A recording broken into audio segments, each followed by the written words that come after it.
Hola, no sé si me recuerden, soy Laubi y hoy vamos a hablar sobre historia del arte. ¿Por qué ando haciendo videos sobre historia del arte? Bueno, ni yo misma sé la verdad, estamos viendo el tema en clase y yo soy tremenda nerdota y pues quería compartirlo con ustedes. Entonces, comencemos. ¿Estás en clase y te preguntan sobre la historia del arte y no sabes qué decir? Pues este video te puede ayudar a introducirte un poco sobre este tema. Antes de todo, quiero aclarar que voy a hablar muy por encima del tema en general, ya que si llego a profundizar en cada una de las épocas, esto ya no sería un video sino un documental o pues quién sabe qué. Así que por si tienen dudas o quieren saber más del tema, abajo en la descripción les voy a dejar una de las páginas que utilicé para llenar más información en el video de la que yo dispongo por mí misma.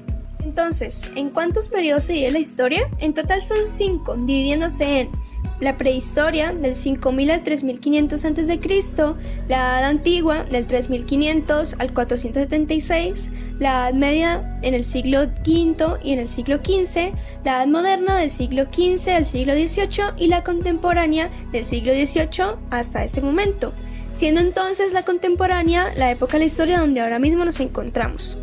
Comencemos entonces con la época de la prehistoria. Esta se divide en dos periodos, la Edad de Piedra, la cual está entre el Paleolítico, Neolítico, y la Edad de los Metales, que se divide en cobre, bronce y hierro. Hay mucha división en la historia por si no se han percatado. Tengan en cuenta que estos momentos son importantes en cuanto al nacimiento del arte y la expresión que en un principio se creó de forma comunicativa. A ver, me explico mejor. El arte sí o sí es comunicativo, pero en este caso su función era para, en este periodo histórico, dejar un recuerdo y lecciones en las piedras a sus descendientes. No lo pensaban dejar para muchas generaciones, sino para sus hijos y nietos, para que comprendieran lo que era cazar, recolectar frutos y demás. Entonces, al arte de esta época se le llama arte rupestre, las cuales eran pinturas hechas con materiales naturales en las paredes de las cuevas donde solían vivir nuestros antepasados. Utilizaban muchos símbolos para mostrar lo que eran los animales y tribus del momento, demostrando una gran narrativa visual a pesar de la falta de alfabetización o de civismo, si lo podemos llamar así, al no tratarse de comunidades que socialmente ya estaban organizadas. ¿Dónde podemos encontrar estas pinturas? Bueno, las podemos encontrar en la Cueva de Altamira en España, Venus de Willendorf en Austria y las Cuevas de las Manos en Argentina. En la Edad de los Metales, en este momento se enfocaron más que nada en la metalurgia y asentarse en lugares durante años, ya que en la Edad de Piedra, la anterior, se le reconocía a las tribus de ese momento como nómadas, es decir, que iban de un lado para otro, buscando mejores oportunidades para su supervivencia sin asentarse en un solo lugar. Es entonces, para cuando ya se comenzó a utilizar el bronce, hierro y cobre, que se enfocaron en la metalurgia, fabricación de hachas, piezas de telar y como tal, armas para mejorar la vida de forma sedentaria. Continuando entonces con la cerámica, donde se encuentran ajuares funerarios y vasijas utilizadas, más que nada, como por ejemplo en las comunidades indígenas que encontramos en Latinoamérica, gracias a sus rituales religiosos, y a pesar de utilizar entonces la cerámica, la piedra aún se seguía utilizando. He aquí algunos ejemplos por cada punto de la edad de los metales. Con esto, dejaremos como conclusión que el arte prehistórico fue una recopilación de íconos y símbolos que representaban la vida cotidiana de las tribus nómadas, lo cual hoy en día es muy importante, porque aunque no lo pensemos, seguimos haciendo uso de ese tipo de técnicas, siendo un ejemplo el arte o los dibujos que hacen los niños al momento de representar lo que los rodea mediante dibujos que para ellos tienen una lógica. Vale. Continuemos entonces con la Edad Antigua, la cual se caracterizaba principalmente por representar a las grandes civilizaciones del momento, como lo fueron el Imperio Romano de Occidente y el Imperio Antiguo de Egipto, entre otros reinos que fueron importantes para la transformación del arte y de lo que conocemos hoy en día como arquitectura y esculturas. Este momento de la historia se caracterizó por sus obras relacionadas con la religión, muchos símbolos en sus obras y la necesidad de documentar tanto los encargos de negocios, contabilizaciones y su historia en general. Un ejemplo de esto fue la escritura cuneiforme, la cual fue uno de los primeros sistemas de escritura creado por los sumerios. Así es entonces como después de Roma, Grecia y Egipto se destacaron debido a sus creaciones arquitectónicas, ya que se buscaba crear espacios grandes que contaran la historia y religión de la cultura. Como ejemplo están las pirámides, la Gran Pirámide de Giza, Pirámide de Keops, Pirámide de Kefren y la Gran Esfinge, que son parte del Imperio Antiguo de Egipto. Estos se caracterizaron incluso hoy en día en la cultura global, tanto a nivel artístico, sociológico como turístico.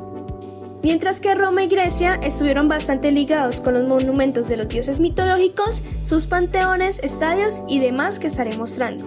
Por último, me gustaría agregar las características artísticas de esta época, empezando con el color y la simetría. Estas se tenían bastante en cuenta, ya que se buscaba la representación del humano. Un ejemplo sería el caso de los colores, ya que estos y el cómo lo conseguían era bastante importante. Un ejemplo sería el violeta o el morado como lo llamamos hoy en día. Este, al ser un tinte que no se encuentra en la naturaleza fácilmente, dependía bastante de conseguir materiales escasos como lo eran las glándulas de caracoles, ya que estas se fermentaban en orina humana y así lograban obtener ese tinte. Por lo tanto, solamente las familias más adineradas de la época lo podían conseguir. Terminando con la simetría, esta era muy necesaria pues los murales de la época se creaban a partir de los patrones. De los exponentes que podemos destacar de esta época, por muchas razones y por ser el más famoso, está Leonardo da Vinci.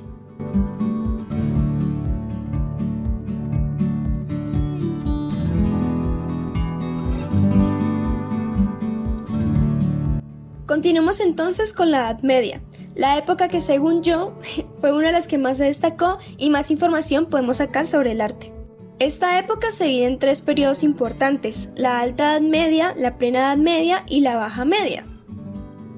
Alta Edad Media. En este periodo es que cae el Imperio Romano de Occidente, lo que le da paso a otros imperios de tomar el territorio y ganar poder. En cuanto al arte, este periodo de la edad se destacó gracias al arte paleocristiano, creado por la Iglesia cristiana, que buscaba mediante su arquitectura y sus pinturas contar la historia de la Biblia a aquellos que no podían leer ni escribir. Se caracterizaba por los símbolos cristianos, valga la redundancia, las basílicas de grandes espacios y vigas, y uno de los detalles a destacar de estas basílicas es que eran creadas desde un rectángulo, luego se desplazaban en pasillos, siendo estos edificios creados con la forma de la cruz. Plena Edad Media. Fue la mejor época dentro de la Edad Media. Esta se comenzó a ver un incremento en la población y se dio la Santa Inquisición, que fue la guerra entre la Iglesia cristiana y la Iglesia musulmana, ya que los cristianos querían abarcar mayor territorio y que el cristianismo fuera el único que se practicara. En este periodo comenzó a darse el arte bizantino, caracterizado por sus grandes iglesias con cúpulas, y se continuó haciendo uso de símbolos cristianos. Aquí es donde se comienza a hacer uso más a menudo de las pinturas y frescos, que son como pinturas creadas en las paredes de las basílicas, las cuales contaban la historia de toda la Biblia. Continuamos con el arte románico, que como lo dice su nombre, fue arte rescatado de lo que quedaba de la cultura romana, donde el feudalismo toma el control, y siendo las basílicas y castillos centros de reunión para las comunidades que vivían cerca. Se caracterizaba por el uso del arco de punto en la arquitectura, sus formidables edificios y paredes. En este movimiento el detalle no era necesario, puesto que las basílicas se generaron para crear un lugar de refugio para las personas. Baja Edad Media. Por último, está el periodo que le da fin a la Edad Media. Se dan acontecimientos muy importantes como la peste negra, la fundación de universidades y por último la conquista de América. En esta época se destaca el arte gótico, el cual se caracterizaba por el uso de muchos detalles en sus esculturas y obras. Los más reconocidos son los vitrales de las catedrales. En esta época se buscaba acercarse aún más a lo divino y lo religioso. Un ejemplo sería la Catedral de Notre Dame de París. Ok, para que se relajen un momentico, pondré un video así todo goofy para que pues no se estresen demasiado con tanta información y ya luego podamos pasar con las dos últimas edades que nos faltan de la historia del arte.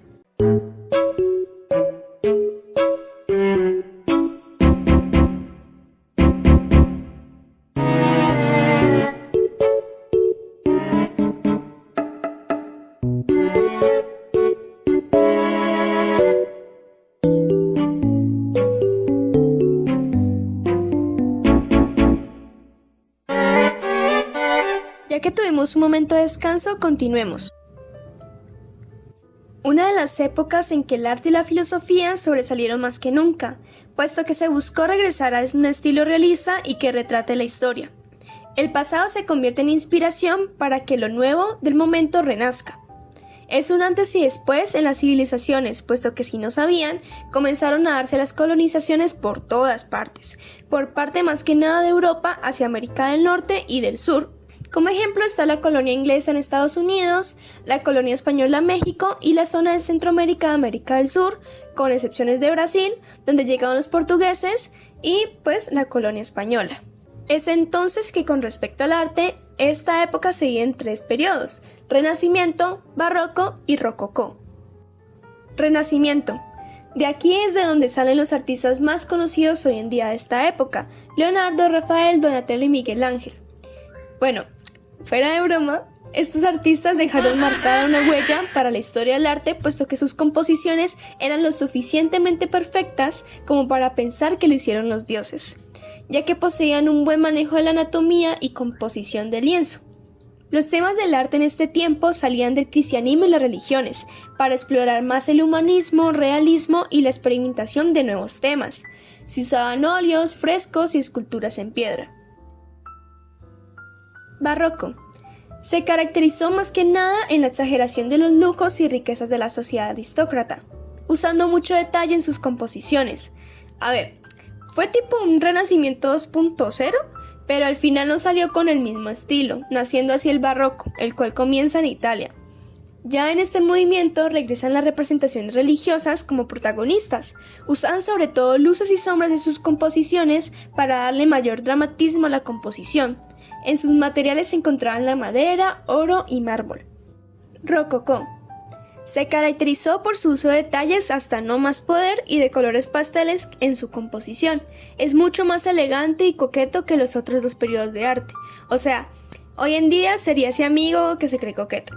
La palabra rococó nació de la palabra concha, en francés, haciendo referencia a las ornamentaciones o detalles que posee una concha marina.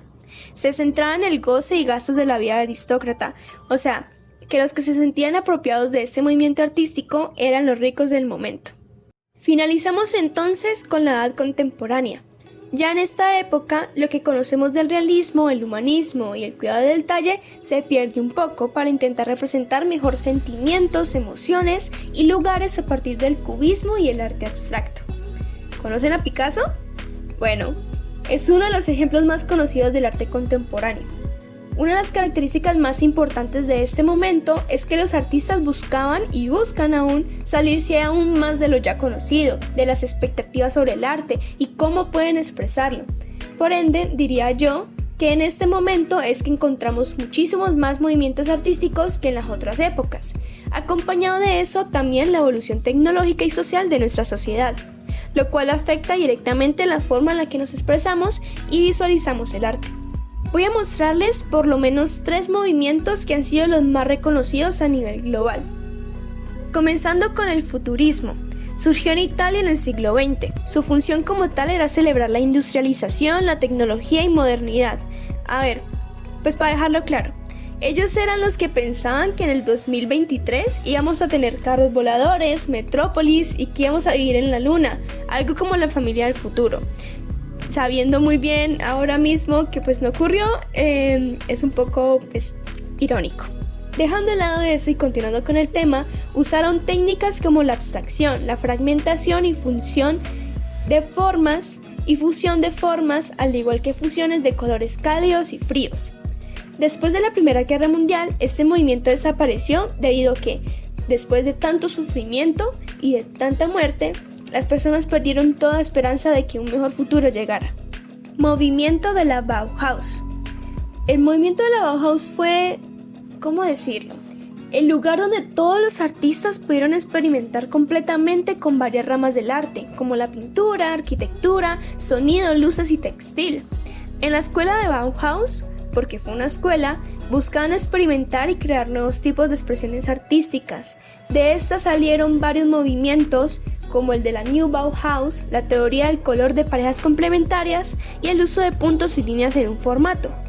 Terminó cerrando debido al movimiento de cierto hombre con un bigote curioso, ya que la Bauhaus se oponía a las ideologías de estas por claras razones. Entonces, por su protesta, terminaron siendo perseguidos por toda Europa. Cubismo. Se caracterizaba por la fragmentación de objetos en formas geométricas y la representación de múltiples perspectivas. El cubismo cuestionó y revolucionó la forma en que percibimos el arte y la realidad, desde la parte de artistas como los espectadores o los que degustan, por así decirlo, de las obras de arte, ya que buscaba que el espectador, la persona que veía la obra, pues analizara e infiriera un poco acerca de qué es lo que estaba intentando expresar el artista, más allá de solamente mostrarle un retrato, mostrarle una obra religiosa o algo por el estilo de un paisaje, que es lo que hemos visto anteriormente. Aquí ya iba mucho más adentro e introspectivo para que el espectador se abriera un poco más a la parte filosófica que nos puede generar el arte. Por último, pero no menos importante, una técnica que me gustaría al menos mencionar es la ilustración digital, ya que se trata de la época contemporánea, la evolución tecnológica y todas esas herramientas nos han ayudado un poco a salirnos de esa perspectiva o del funcionamiento normal que teníamos del arte, que era a partir del lienzo, lápiz o pincel, a irnos un poco más por las herramientas tecnológicas que nos brindan hoy en día pues la ciencia.